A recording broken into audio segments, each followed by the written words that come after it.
हम research methodology पढ़ रहे हैं और रिसर्च मेथोडोलॉजी में हमने पिछले वीडियोस में रिसर्च की जो टाइप्स होती हैं वो डिस्कस की थी। 4 टाइप्स हम डिस्कस कर चुके हैं। आज और 2 टाइप्स डिस्कस करेंगे जो कि हैं क्वांटिटेटिव और क्वालिटेटिव रिसर्च, और साथ में मैं रियल वर्ल्ड एग्जांपल्स तो दूंगी ही। अभी तक मैं कंप्यूटर साइंस पर फोकस करती रही हूँ, पर कुछ फीडबैक ऐसा आया कि जिसमें कि जो व्यूअर्स हैं उन्होंने कहा कि अगर इसमें कुछ डिफरेंट फील्ड्स के, डिफरेंट सेक्टर्स के एग्जांपल भी लिए जा सकें, जैसे फॉर एग्जांपल आयुर्वेद हो गया या मैनेजमेंट हो गया। आज की वीडियो में मैं एक आयुर्वेद का एग्जांपल भी वीडियो के लास्ट में डिस्कस करूंगी, जिसमें कि हम AI और ML का बड़े अच्छे से यूज कर सकते हैं। कंप्यूटर साइंस का एक्चुअली सबसे बड़ा बेनिफिट यही है कि आप किसी भी फील्ड में रिसर्च कर सकते हैं। अब शुरू करते हैं टाइप्स ऑफ रिसर्च। हमने अभी तक डिस्क्रिप्टिव रिसर्च को पढ़ा, एनालिटिकल रिसर्च पढ़ी, अप्लाइड रिसर्च पढ़ी और फंडामेंटल रिसर्च पढ़ी, और साथ में हमने कुछ इसके रियल वर्ल्ड एग्जांपल्स लिए थे। आज हम करते हैं क्वांटिटेटिव रिसर्च। क्वांटिटेटिव जैसे कि इसका नाम ही बता रहा है कि something to do with the numbers. इसमें किसी सब्जेक्ट या इवेंट के क्वांटिटेटिव एस्पेक्ट को मेजर करने के लिए न्यूमेरिकल डेटा का यूज किया जाता है। इसका जो ऑब्जेक्टिव है वो है कि हम उन पहलुओं पर रिसर्च करें जिनको कि हम नंबर्स की फॉर्म में व्यक्त कर सकते हैं या बता सकते हैं। ये जो रिसर्च है उन इवेंट्स पर लागू होती है जिन्हें हम क्वांटिटी की फॉर्म में मेजर कर सकते हैं। फॉर एग्जाम्पल टाइम है, स्पीड है, टेम्परेचर है, वेट एटसेट्रा, यानी कि something to do with the numbers. Quantitative research 3 types की होती है। सबसे पहली है इन्फेरेंशियल अप्रोच। इसमें हम एक डेटा सेट को प्रिपेयर करते हैं और फिर उसे पूरी पॉपुलेशन पे अप्लाई करके इन्फेरेंस निकाले जाते हैं। इसमें हम छोटे छोटे सैंपल साइज के ऊपर स्टडी करते हैं और उसके बाद पूरे ग्रुप पर उस स्टडी के अनुसार हम अनुमान यानी कि इन्फेरेंसेस लगा लेते हैं। एग्जाम्पल लेते हैं सर्वे रिसर्च।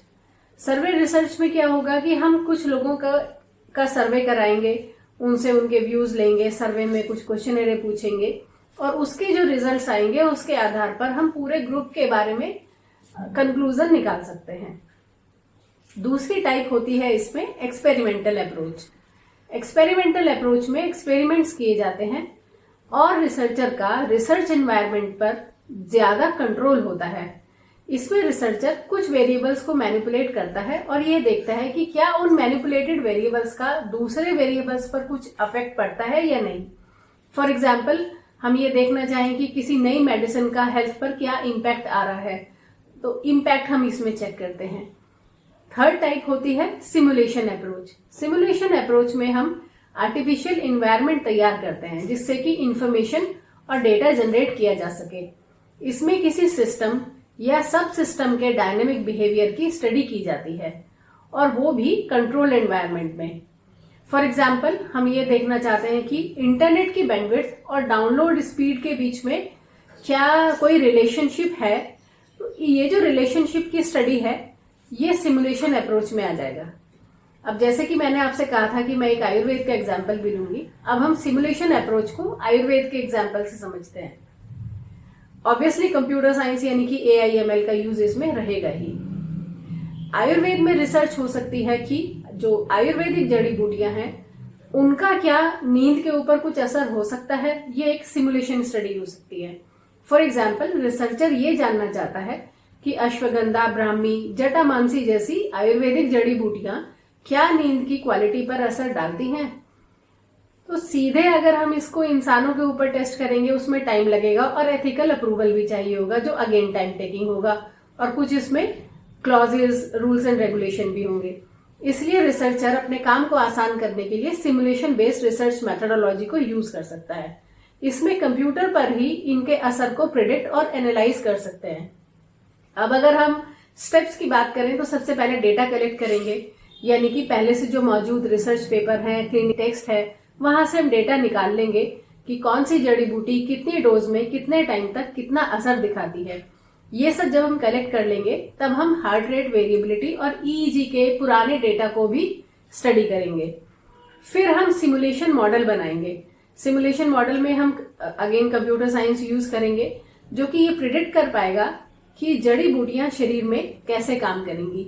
आर्टिफिशियल इंटेलिजेंस और बायो इन्फॉर्मेटिक्स को यूज करके ये देख सकते हैं कि ये जो हर्ब्स हैं ये गाबा और सेरोटोनिन जैसे न्यूरोट्रांसमीटर के ऊपर क्या असर डालती हैं।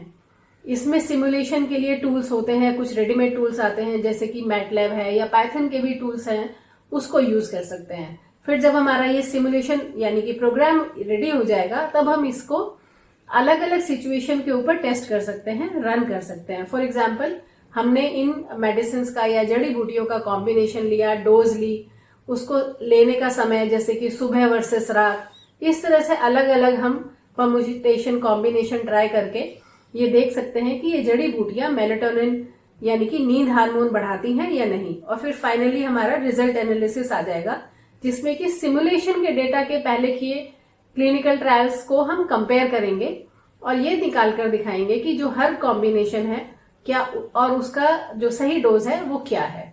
फिर वैलिडेशन और प्रैक्टिकल एप्लीकेशन आएगा। सो सिमुलेशन से मिले रिजल्ट को छोटे लेवल के ह्यूमन ट्रायल्स या आयुर्वेदिक एक्सपर्ट्स की केस स्टडीज से मैच कर सकते हैं और इस इंफॉर्मेशन को यूज करके बेहतर हर्बल फॉर्मुलेशन तैयार हो सकती है जिससे नींद सुधारने में हेल्प मिलेगी। और इसका आउटकम होगा कि इस सिमुलेशन अप्रोच की हेल्प से रिसर्चर बिना एक्सपेंसिव और बड़े ह्यूमन ट्रायल के आयुर्वेदिक ट्रीटमेंट को स्टैंडर्डाइज कर सकता है, जिससे कि हम आयुर्वेद को और भी ज्यादा साइंटिफिकली स्ट्रॉन्ग और मॉडर्न हेल्थ केयर रिसर्च के लिए एक्सेप्टेबल बना सकते हैं। इसके बाद जो नेक्स्ट रिसर्च आती है हमारी क्वालिटेटिव है। अभी तक हमने ये क्वांटिटेटिव के टाइप्स पढ़े।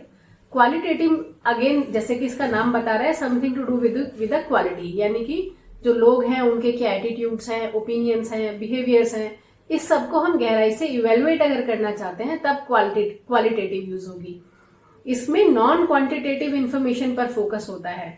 फॉर एग्जाम्पल लोगों का किस कार्य की तरफ फोकस है ये जानने के लिए हम क्वालिटेटिव रिसर्च यूज कर सकते हैं। इसमें जैसे कि पर्सनल थॉट्स आप कह सकते हैं, उनके इमोशंस कह सकते हैं। तो इन सब को जानने के लिए इंटरव्यूज लिए जाते हैं और फिर क्वालिटेटिव अप्रोच लगती है, रिसर्च यूज होती है। जैसे कि why people are buying certain items या फिर किसी पर्टिकुलर प्रॉब्लम को सॉल्व करने के लिए वो क्या स्टेप्स लेते हैं, ये सब क्वालिटेटिव रिसर्च का टाइप है। इसको हम थोड़ा सा और डिटेल में नेक्स्ट वीडियो में समझेंगे। आज के लिए इतना ही। अपने फीडबैक्स को कमेंट बॉक्स में जरूर लिखें और दूसरे स्टूडेंट्स के साथ भी वीडियोस को शेयर करें।